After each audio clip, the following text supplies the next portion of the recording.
E aí, meu povo, sejam bem-vindos a mais um vídeo. Estou hoje com a presença mais do que ilustre aqui. Jonato Prestes caiu aqui na cidade, me avisou que estava por aqui. Eu falei, você vai gravar comigo pro meu canal, meu amigo. Cara, na hora. Muito feliz de você estar aqui. Eu que agradeço. Sou um grande fã seu, a gente já se conhece há bastante tempo. Como eu já falei no vídeo anterior, vou falar agora de novo. Você é um cara que me inspirou muito a estudar, a entender um pouco mais sobre o ambiente da musculação, a ciência da musculação, porque você, por ser uma pessoa que não só está envolvida com pesquisas, né? Para quem não conhece o Jonato é PhD, é um dos maiores pesquisadores do Brasil da área. Já publicou quantos artigos até hoje? Eu não me lembro, assim, eu parei de contar, mas eu acho que deve ser algo mais de talvez 200, coisa do tipo, uma coisa assim. Então, vocês imaginam a quantidade de contribuição que esse cara trouxe para a ciência do treinamento, né? E uma das coisas que eu acho mais bacanas dos seus estudos, Jonathan, é porque você sempre tem muito cuidado de tentar fazer um estudo, um desenho de estudo, uma metodologia na qual a gente tente ao máximo imitar o ambiente prático, né, o ambiente da musculação, porque eu acho que deveria ser assim. Eu acho que todos os estudos deveriam ter. Eu sei que nem todos vão conseguir colocar uma metodologia bonita, específica o suficiente para isso, mas eu acho que pelo menos deveriam tentar, né? Tipo, a gente vê muito estudo, por exemplo, com alongamento, que a gente vai falar sobre isso também, que foge muito do ambiente prático, e aí traz uma conclusão que, pô, beleza, para aquele teste, essa conclusão ela pode até ser real e confiável, mas para o ambiente prático não tem absolutamente nada a ver. Então é muito importante ter você aqui no canal para explicar um pouco pro pessoal também, pra galera ver da fonte da própria ciência mesmo, né, o que tem sido falado hoje, tá? Eu vou deixar você se apresentar pro pessoal, falar o seu currículo, as pessoas que você já treinou, para que vocês vejam o peso que é esse cara aqui. Pode ficar à vontade. Não, eu agradeço o convite, digo mesmo, né, muito do que você faz aí nas preparações das atletas, eu também procuro aprender, buscar, muitas vezes pergunto pra você. Teve até uma vez que eu tava com uma dificuldade com um atleta, que eu falei pra você, pô, você dá uma olhada na minha finalização, porque eu acho que é isso, né, cara, a gente precisa ter essa troca de informações pra poder melhorar o atleta, que é o que importa, né? No caso dos professores que não são preparadores de atleta, para melhorar principalmente as pessoas que fazem musculação como um todo, né? Eu trabalho na Universidade Católica de Brasília desde 2010, tenho 16 anos, e lá tem o programa de mestrado e doutorado. Uma coisa interessante foi o Maradona, que foi atleta pró, ele fez lá o mestrado e doutorado comigo. Então acabou surgindo essa linha de pesquisa do fisiculturismo, né? Então a gente está fazendo alguns trabalhos com bodybuilding, porque começou um monte de bodybuilder ir lá fazer mestrado e doutorado. Aquele estudo que saiu sobre a rotina de poses e gasto energético, você estava envolvido, não tá? Sim, foi meu estudante de doutorado, Douglas. Ele também já competiu, ele também prepara atleta, e a gente levou os atletas para o laboratório e avaliou o gasto energético durante a sessão de poses, moderado a vigoroso, diga-se de passagem. Eu lembro dos dados ali do artigo. Cara, muito, muito bacana. E mais uma vez, muito feliz em estar aqui com você pra gente falar sobre esse assunto, principalmente de hipertrofia, que é uma das linhas de pesquisa que você mais aborda, né? Tipo, treinamento para o ganho de massa muscular. Tem um artigo seu muito bom, que eu acredito que seja o que as pessoas mais conhecem, que é aquele do drop set com a cadeira extensora, para hipertrofia distal, do quadríceps e tudo mais. Então tem muita coisa importante pra gente debater aqui hoje. E você, como um pesquisador da área, como alguém que já trabalha com isso há muito tempo, que já preparou não só atletas, como também outros pesquisadores para começar a pesquisar. Hoje se fala muito sobre low volume, hoje se fala muito sobre treinar com pouco volume. Eu não vou falar minha opinião agora para não enviesar a sua, depois que você falar eu vou dizer a minha, mas o que é que você pensa hoje sobre isso? Tipo, eu vejo muita gente que minha mãe chama de atraca de burro, né? Que tipo aquele negocinho que a pessoa só olha pra frente, ela não consegue olhar pros lados, ela não consegue ter um leque de opções. Eu vejo muito disso, mas qual é a sua opinião hoje sobre o low volume? Pra você, existe alguma situação na qual treinar com menos volume vai ser com certeza melhor do que treinar com mais volume para hipertrofia, para o resultado da hipertrofia? O que é que você diz hoje sobre isso? O que é que a ciência traz sobre isso hoje com relação ao volume de treino, a estímulo da hipertrofia? Enfim, traz um aparato geral pra gente. Eu confesso pra você que, como eu vou participar do Monster para falar um pouco desse assunto, eu sentei para escutar um pouco o podcast de outras pessoas que falam do assunto, que são mais da bandeira. Eu falo isso com todo respeito, tá? Claro. E aí, só para eu não falar nada para depois os caras falarem assim, isso não é low volume. O que eu percebo? O pessoal tá falando muito numa zona de 6 a 12 séries por semana para o grupamento muscular. Alguns estão fazendo só 6. E aí usa-se aqueles termos: série warm-up ou série feeder e série válida, né? Válida em si. O grande problema que eu vejo aí é que se a gente for avaliar uma feeder set, uma série preparatória ou uma série de alimentação, talvez a gente possa falar assim, vários mecanismos ali ocorrem. É muito difícil dizer que aquilo não tem impacto, né? Qual que é o argumento que eu vejo hoje, em termos de fisiologia, que eu vinha lendo no avião, inclusive, peguei lá uns papers que eu falei, cara, eu quero falar um negócio decente sobre isso. Realmente, quando a gente treina com mais carga e com menos reps, a gente atinge mais rápido as fibras que produzem mais tensão mecânica, que é as fibras do tipo 2. Isso tá certo. Realmente é isso aí. Então, eles subentendem que eles, com essas 6 a 12 séries semanais, eles conseguiriam atingir suficientemente essas fibras e isso já daria o máximo que a hipertrofia pode acontecer. Qual que é o grande problema? Essas nossas vias de sinalização que geram hipertrofia, elas saturam muito rápido. Então, e aí o pessoal do low volume, que eu fiquei olhando para ver, né? Aqui que eles argumentam muito sobre a carga progressiva. Sim. E isso é um ponto positivo do DME. Então, para driblar essa estagnação das vias de síntese proteica, sempre mexer alguma coisa. Por exemplo, progredir a carga, certo?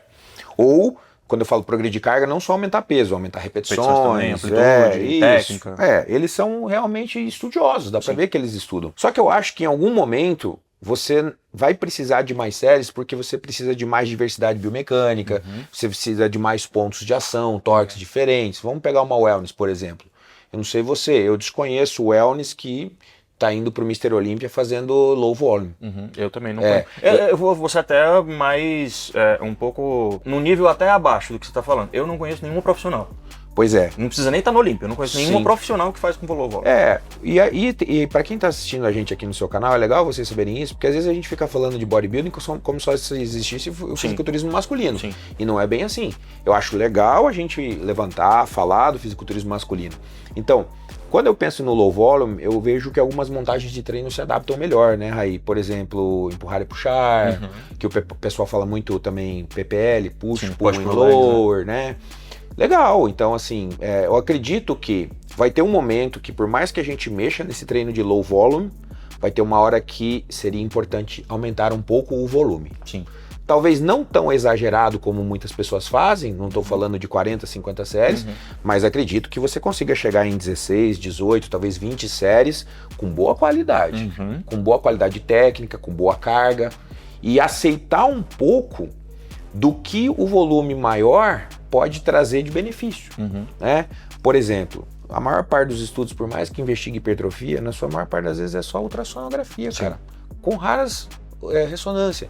Então a gente tem um problema, que é uma coisa que a gente faz muito na prática, que é o quê? Olhar o que a gente fez aqui, o físico do atleta. Como é que o glúteo tá? Ele tá mais seco ou não? Ele tá mais denso ou não?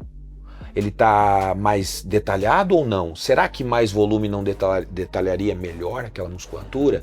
São perguntas que a ciência não responde. Eu tô sendo humilde no que eu tô falando. Quem responde é a gente na prática, olhando. Eu notei, assim, eu acredito muito, Raí, numa coisa chamada ciclagem de volume. Da mesma maneira que a gente cicla carboidratos para melhorar o físico dos atletas, e também dá para ciclar proteína, eu acredito que a ciclagem do volume é o segredo. Então, respondendo sua pergunta, em algum momento pode ser interessante treinar com volume um pouco mais baixo. Nesse momento da ciclagem, vai ter uma hora que você baixa um pouco o volume, consegue sustentar o físico do atleta, e quando você torna a aumentar, aí a resposta volta a acontecer, por causa daquela saturação. Na faculdade de fisiologia, ou na faculdade de educação física, quando eu fiz fisiologia, fiz várias vezes, inclusive, que eu reprovava o tempo inteiro, que eu discutia pra caramba com o professor. Era difícil. Eu provei 4 vezes, cara, fisiologia, bizarro. Mas enfim, quando eu estudava, um professor meu falou pra mim uma vez, e essa frase ficou na minha cabeça, e de fato, o corpo é realmente assim. Nosso corpo, ele é uma máquina de entrar em homeostase. Então tudo que eu jogo de estresse, ele vai tentar reverter aquilo ali para que não seja algo prejudicial, perigoso, ou que não gere nenhuma adaptação ou ajuste do corpo, certo? Então pontualmente eu preciso fazer essa progressão. Eu tenho até uma frase que diz assim, não dá para esperar que um físico fique melhor se o treino pontualmente não fica mais difícil. Ele tem que ficar mais difícil. Isso não significa que vai ser um aumento de dificuldade infinito, mas é porque quando eu aumento a dificuldade, é natural que o corpo puxe essa dificuldade para baixo com o tempo. Efeito de carga repetido, certo? Então, eu avalio muito que sim, a maioria das pessoas trabalha com volume exagerado. Eu concordo plenamente. Essa ideia da galera do low volume, eu sou muito a favor, que a maioria das pessoas está fazendo muito mais do que deveria. Isso eu concordo plenamente. Mas eu também não acredito que dá para resumir tudo a 10 séries. Então, eu também acho que é bem isso. Acredito também que, eu já vi o pessoal do low volume falando isso, por isso eu tomei o cuidado de assistir os vídeos de quem fala bastante sobre isso para ter certeza que em algum momento a gente percebe que nós estamos falando quase a mesma coisa. Uhum. Só que talvez o que mais me incomoda um pouco seja essa questão de bandeira, né? Sim, só isso, né? Na minha opinião, vou citar uma situação bem interessante. Eu tenho um atleta que é o Thiago Grisagorides, ele foi campeão da IMBA natural e ele está classificado para o Mr. Olímpia natural. Sim. Ele é atleta pro hoje. Uhum. E aí todo mundo me falava assim, tá, mas como que é a divisão de treino dele? Deve ser um volume bem mais baixo do que teus atletas hormonizados. Não. Não é. Não é. Então ele é um exemplo, tudo bem, ele tem uma genética muito boa, quando o pessoal vê ele, acha que ele é hormonizado, que ele tem muita estriação muscular, ele não é aquele natural fofinho, liso. Né? Não é. Quando ele finaliza, ele fica bem estriado mesmo. Então, eu acredito que, não só pela ciência, mas pelas observações práticas, a gente percebe que algumas pessoas respondem bem com mais volume, toleram mais volume. Principalmente as mulheres. Sem dúvida.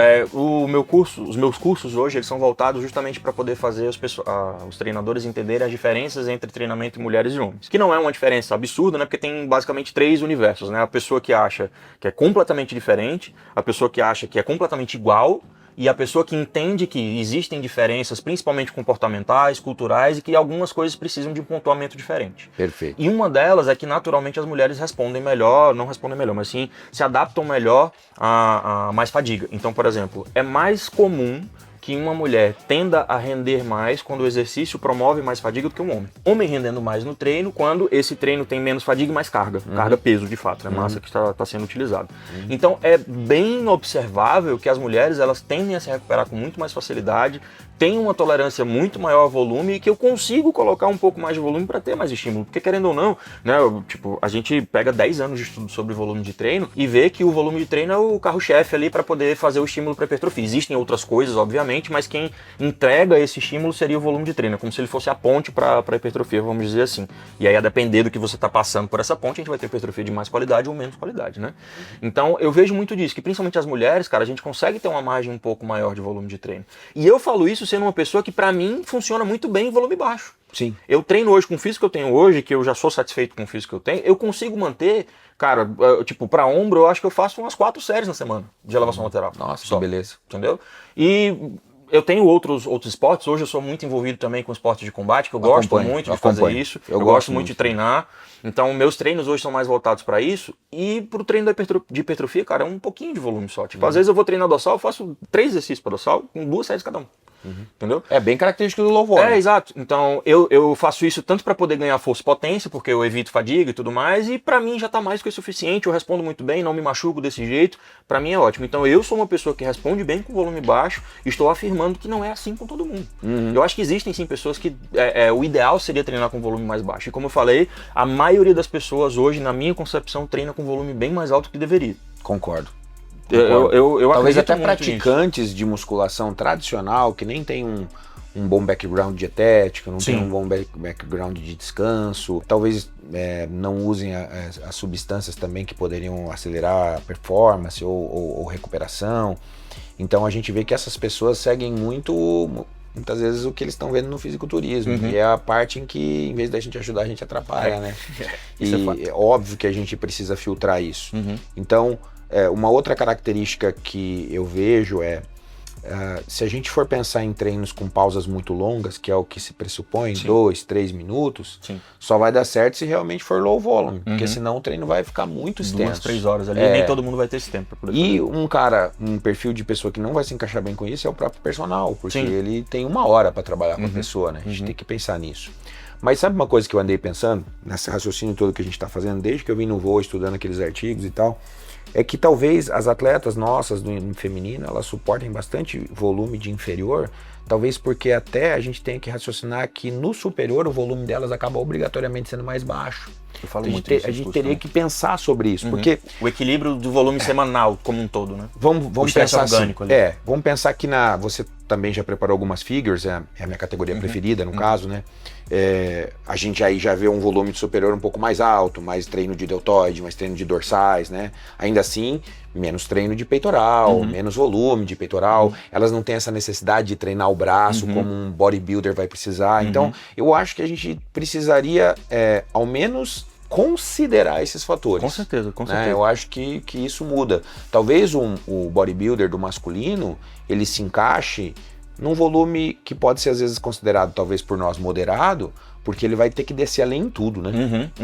Eu falo muito isso nos cursos, cara, que tipo, fazer uma divisão de treino ali para um homem, às vezes a gente precisa, o cara quer crescer do dedão do pé até o trapézio, então tem que distribuir volume para isso tudo, né? E aí, como você mencionou, a diferença de uma figure para um wellness, por exemplo. A wellness, que é como a Jéssica que a gente estava avaliando aqui, ela treina um pouco superior, então sobra mais tempo para ela fazer o resto, sobra mais energia para ela fazer o resto. Quando eu jogo o treino para uma figure, a primeira coisa que eu faço, cara, é arrancar um treino de perna. Porque não dá pra ela fazer tudo, sabe? Sim. Tipo, as minhas wellness, elas deixar treinam... só um full, completo de inferior. Exato. Não, na verdade, eu deixo... Normalmente, consigo deixar 2 ainda, né? Mas Quadríceps e posterior. Isso, é bem diferente. Tipo, em um treino eu faço meio que quadríceps posterior e glúteo, no outro treino eu tento corrigir algumas coisinhas ali que precisam de mais atenção, entendeu? Então, normalmente eu faço assim. Mas pra wellness, normalmente são 3 treinos. Então, tem um treino na segunda-feira que é muito pesado, um treino na quinta-feira que é muito pesado e um treino no sábado que é mais isolado, mais detalhezinho ali. Estímulos específicos. Isso, estímulos específicos. Normalmente eu coloco mais posterior e glúteo médio no sábado ali, que são, tipo, por mais que a pessoa treine pesado, não tem um estresse orgânico suficiente para atrapalhar o treino da segunda-feira que vem uma pancada, né? Com certeza. Agora imagina você ter que fazer um treino de dorsal, que uma figure tem que fazer, que é um treino bizarro, que eu juro, tipo, eu tinha a Giane, trabalhava comigo, e cara, eu não aguentava treinar com a Giane. Sim, as minhas figures são nessa pancada. Eu não aguentava. Treinam pesados como os homens. É bizarro, é bizarro. São muito fortes. Aí você imagina ter que fazer um treino de dorsal desse na segunda-feira e na terça treina a perna. Então. Com cansaço que tá nas costas. Talvez seja esse o ponto em que a gente teria que sentar com os meninos do low volume, né? Que eu falo meninos porque eles são mais novos do que eu. Sim. Eu tô mais velho, já tô com Não, 46. pode falar nós, que eu tô... Eu já passei, eu já fui também. 46, né, cara? Então, Já fui. Eu fui da época que a gente tinha o Roberto Simão, que a gente tinha, Eu vi um pouquinho depois disso aí. Então... Várias figuras da musculação, né? O Dilmar Pito Guedes. Então, acho que a gente tem que... O Valdemar foi um grande embaixador do fisiculturismo, né? Veio lá da Inglaterra com toda aquela parafernália que ele trouxe pra cá. O Valdemar, cara, tipo, eu considero que assim, independente dos conceitos que a gente não bate, foi um cara que tirou todo o mato pra gente correr. Sem dúvida. Pra mim é o grande... Isso não tem como não falar. Pra mim, eu já falei pra ele. Já falei, professor, eu não tô puxando seu saco até porque não preciso. Mas para mim você abriu o caminho. Né? Não, isso é fato, isso é fato. O fisiculturismo independente das diferenças ali de conhecimento, de normal. Entendimento, que isso é completamente normal, né? Não tem problema. Mas ele abriu o caminho para todo mundo, isso é um fato. Uma coisa, uma pitada aqui que eu acho que vale a pena, já que a gente tem muito a questão das atletas, do feminino, os 2 estudos mais recentes que saíram sobre a anatomia do glúteo. Eu acho que é uma coisa bem bacana. Eu tenho lido também esses estudos pra gente poder conseguir ver vetores e trabalho de força. Falo bastante sobre isso também. Então, quando a gente chega naquele ponto e a gente considera principalmente uma wellness, biquíni até um certo ponto, mas principalmente o wellness, que tem que ter todas essas projeções do glúteo, todos esses detalhamentos, fica quase impossível não ter muito volume no glúteo. Não dá. Porque são muitas ações necessárias, né, para atingir. Tem porções do glúteo, cara, que em vez de fazer abdução, vão fazer adução. Sim. Então é uma loucura, assim. Muita... O torque é negativo para abdução, né? Então a gente, naquela fibra mais caudal mesmo, a gente vai ter um momento que inverte a ação muscular. Ou seja, o glúteo é muito complexo, né, cara? Sim. Eu costumo, normalmente quando eu tô fazendo os cursos, né, eu deixo uma analogia, um exemplo com o deltoide. O deltoide tanto o deltoide quanto a articulação do ombro é bem parecido. É com o glúteo, isso. Né? Então é muito similar ali. Por exemplo, o deltoide tem 3 cabeças, mas são 7 feixes. Então qualquer coisa que você vai fazendo diferente vai tendo uma mudança na ação também. Eles chamam de músculo de inserção divergente. É a melhor definição que eu vejo. Sim. Inserções divergentes, como o músculo vai terminar em partes anatômicas distintas, as funções vão ter que mudar, os ângulos para gerar mais torque vão ter que mudar, é mecânica pura. E isso abre um leque muito grande também, né? Que seria, no caso, a próxima pergunta, que eu queria saber de você, tipo, as variações de movimento. Né? Qual é a importância para você de ter variações de movimento? Porque muita gente prega muito, o básico, tudo mais, e eu concordo, o básico funciona pra caramba, mas tem alguns casos, cara, como o da Jéssica, por exemplo, que a gente estava conversando, que você precisa ter um senso um pouco melhor ali, de, a ciência não responde isso aqui, mas eu vou tentar fazer, porque na lógica, mecânica, funciona. Então tem certas variações que a gente faz para uma coisa mais específica e tudo mais, mas eu queria saber de você, tipo, das variações que existem hoje, do que é trabalhado, qual é a sua ideia, tipo, qual é o momento melhor para colocar uma variação variação mais específica e etc. Eu gosto muito de fazer algo parecido com você. Eu tenho, normalmente, nas wellness, um treino de quadríceps, que obviamente envolve glúteo, porque tem um mecanismo de extensão, né? Um treino bem específico de posterior de coxa, né? Com quadril e joelho, variando entre exercícios de quadril e joelho. E que acaba também trabalhando o glúteo. E, invariavelmente, dependendo das necessidades, um treino super específico de glúteo. Sim. E aí, eu acredito que é nesse treino muito específico de glúteo que a gente tem que começar a pensar, por exemplo, o glúteo médio, por mais que ele não tenha muito volume, ele é aquele 5, 10% a mais que vai mudar. E dá aquele aspecto dá mais aquele cheio, aspecto, Eu não consigo enxergar bem no plano horizontal, por exemplo, Raí, em abduções, por mais que a gente saiba que se eu subir o meu quadril e deixar em 45, vai aumentar o braço de momento para as fibras posteriores do glúteo médio, eu ainda acredito que para glúteo médio o plano frontal é essencial. Então eu vou precisar, por exemplo, de abdução na polia baixa, seja ela em pé ou apoiada no banco, como você, o Krause e eu, a gente faz muito. Eu gosto muito daquela que ela traz uma amplitude bem grande. Também. Não tem como você ter um trabalho melhor de glúteo em outros exercícios. Falando de glúteo médio, né? Concordo plenamente. E as fibras mais craniais, as superiores, como elas têm muita força de abdução, acaba que não tem como aquela parte alta do glúteo ficar super volumosa e hipertrofiada se a gente só ficar no básico. Sim, concordo. Então, assim, nesse ponto, cara, é inevitável. E eu digo até mais. Vou até contribuir para uma outra coisa aqui. As pessoas que não são atletas também precisam de glúteo médio, porque a gente tem um alto índice de quedas em mulheres idosas em razão de baixa estabilidade de quadril. Normalmente, as mulheres idosas caem de lado. Sim. Então, o fortalecimento ou a inclusão desses exercícios, às vezes eu vejo o professor falando assim, tá, mas você já faz a abdutora sentada, por que você vai fazer em pé? Cara, a abdução em pé é extremamente distinta da abdução sentada, porque na abdução sentada nós estamos no plano horizontal. Sim. E na abdução em pé a gente está no plano frontal. Ou seja, mudou a linha de tração do músculo, pô. A direção das fibras do glúteo médio mais longitudinais, nessa posição, a linha de tração fica melhor no plano frontal. Fora um outro ponto também, né? O glúteo médio na porção posterior, ele tem uma função muito específica de balanço da pelve, né? Então, se eu tenho um lado que é mais fraco do que o outro, a pelve, ela cria esse desbalanço lateral.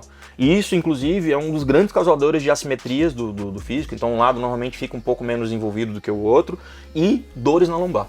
Né? Então, quando a gente tem um trabalho mais específico, com cadeira abdutora 45 ali, por exemplo, eu vejo muitas meninas pararem de reclamar de dor na lombar, cara, porque aquela musculatura está mais fortalecida, eu não tenho mais aquele cabo de guerra, né? Porque normalmente o lado da lombar que dói é do lado do glúteo médio fraco, porque ele está mais para baixo, então o quadrado lombar tenta compensar a força puxando a pelve de volta, e aí fica aquela dor crônica ali. E quando elas começam a treinar mais, essa dor vai embora. Sem dúvida. Então, não só isso, como também protege um pouco mais o joelho, dá mais suporte para fazer outros movimentos básicos também, como agachamentos e tudo mais.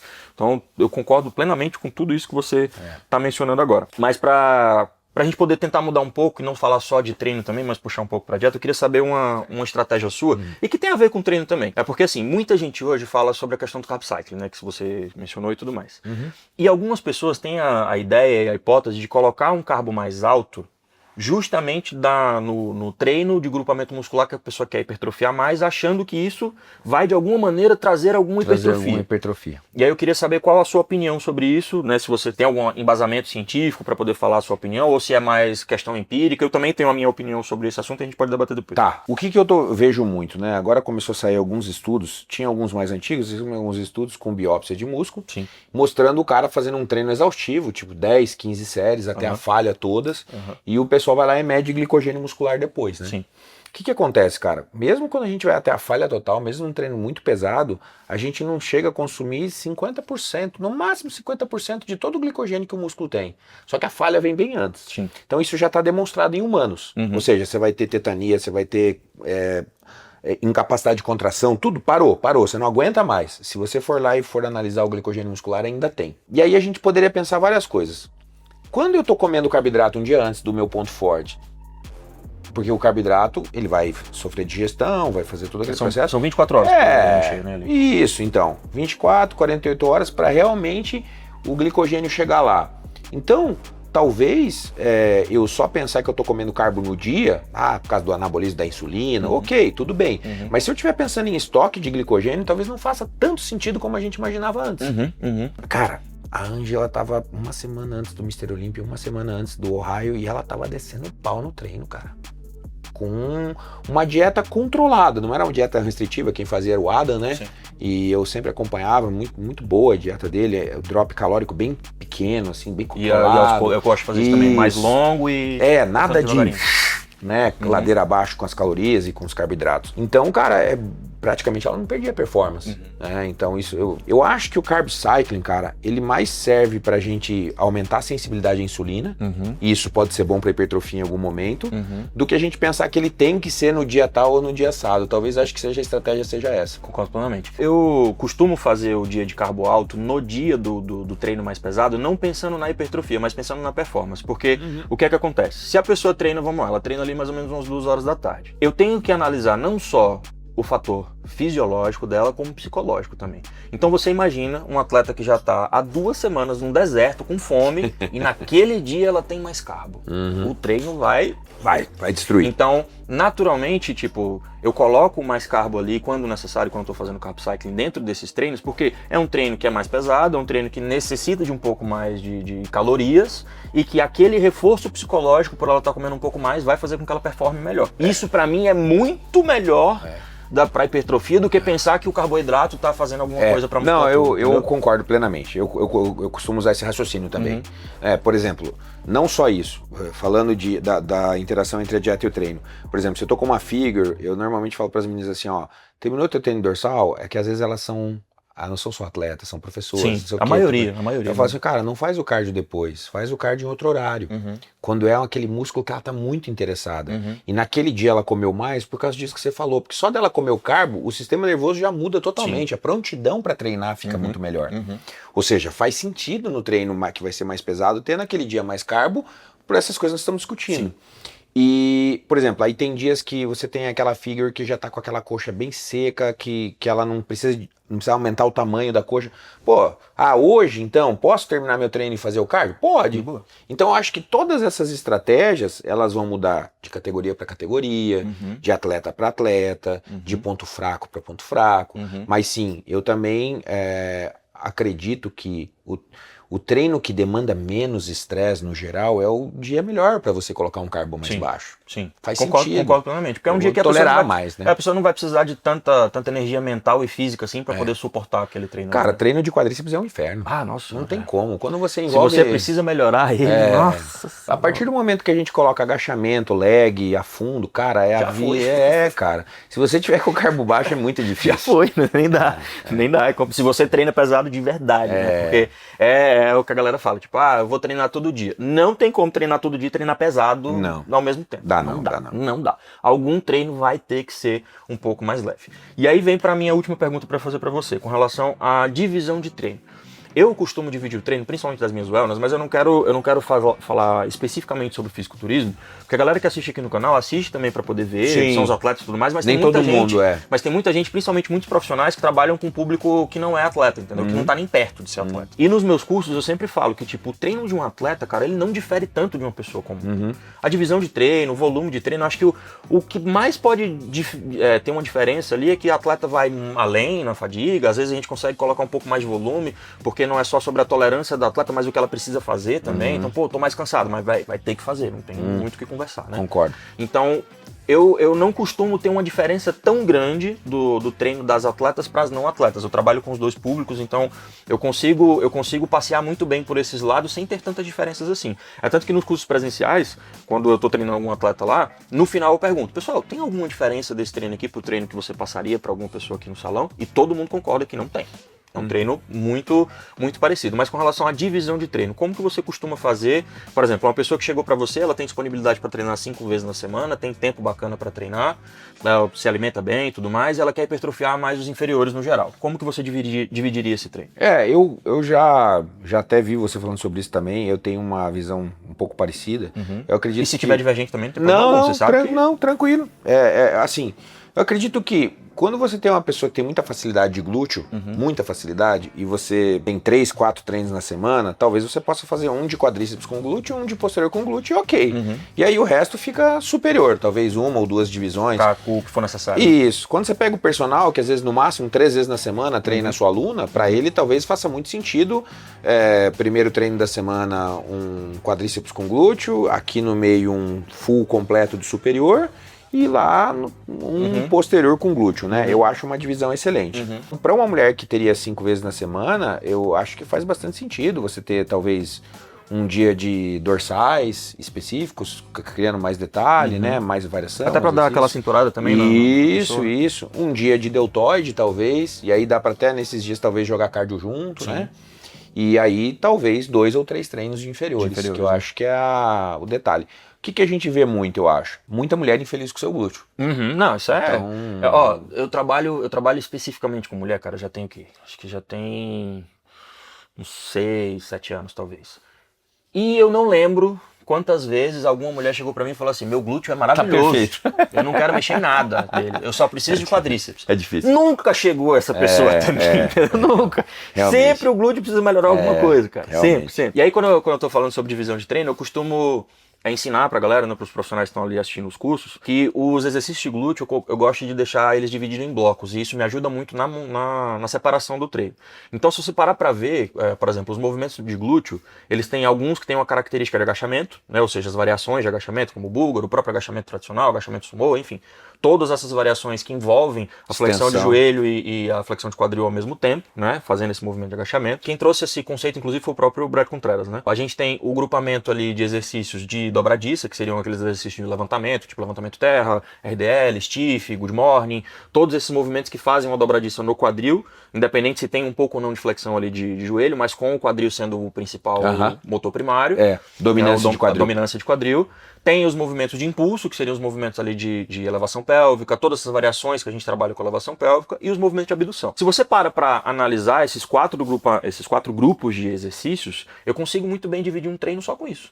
Então, como você falou, na segunda-feira eu posso fazer um treino voltado para os movimentos de variação de agachamento. Numa quinta-feira eu posso fazer os movimentos voltados para a variação de impulso e dobradiça, por exemplo. E no sábado fazer os movimentos de abdução. Então eu completo as figurinhas do glúteo, eu trabalho ele de todas as formas possíveis, e a gente volta para o primeiro assunto, que seria a variedade biomecânica que eu preciso ter, né? Eu consigo trabalhar o glúteo de várias direções, feixes e estímulos e torques diferentes, e eu consigo com muito mais facilidade ter uma distribuição de volume de treino. E aí entra a pirâmide de preferências, que eu sempre falo também, né? Que tipo, não tem como você montar um treino para uma pessoa sem saber o que ela quer evoluir mais, o que ela quer evoluir menos. Então se uma pessoa que quer evoluir mais glúteo e menos quadríceps, então nesse treino da segunda-feira eu vou colocar movimentos que tenham sim movimentos de padrão de agachamento, mas eu vou colocar também algum de impulso. Claro, para complementar, é isso mesmo. entendeu?